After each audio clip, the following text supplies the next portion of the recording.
নমস্কাৰ এটা বিশেষ খবৰলৈ ষ্টুডিঅত মই সুস্মিতা খাৰুপেটিয়াত কৃষকৰ চকুত চকুলো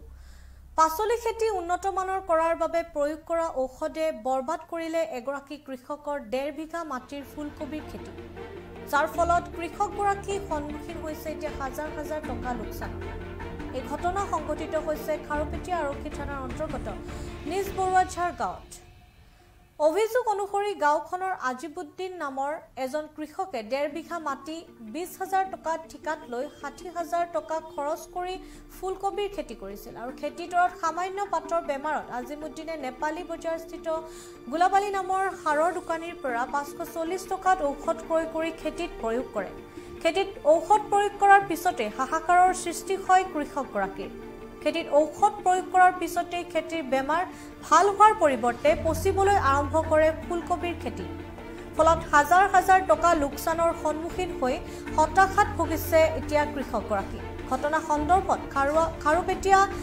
আৰক্ষী থানাত ভুক্তভোগী কৃষকগৰাকীয়ে এখন এজাহাৰ দাখিল কৰাৰ সমান্তৰালভাৱে ঘটনাৰ উচিত তদন্ত কৰি ক্ষতিপূৰণৰ দাবী জনাইছে কৃষক আজিমুদ্দিনে মোৰ খেতিটো যেতিয়া ইমান ধুনীয়া খেতিটো আছিল খেতি বা কুকুৰা বেমাৰটো আছিল কুকুৰা বেমাৰৰ পৰা মই লৈ পেলাই পাতখন লৈ গৈছিলোঁ গোলাপতাত নেপালী বাজাৰ গোলাপতাত দোকানী চাট দোকানী হয় এই দোকানত লৈ যোৱাৰ পিছত সি দেখি পেলাই মোক দাৱাইখিনি দিলে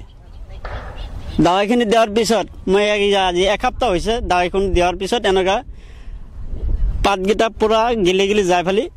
হৈ আছে বেয়া হৈ আছে চবকেইটা পচি গৈছে আপুনি দেখি লওক এতিয়া মই কি কৰিম আৰু মই এটা দুখীয়া মানুহ মই এতিয়া কি কৰি খাম আৰু মানুহে এতিয়া পইচাকেইটা পাব মোৰ তাত জলগাঁৱৰ পৰা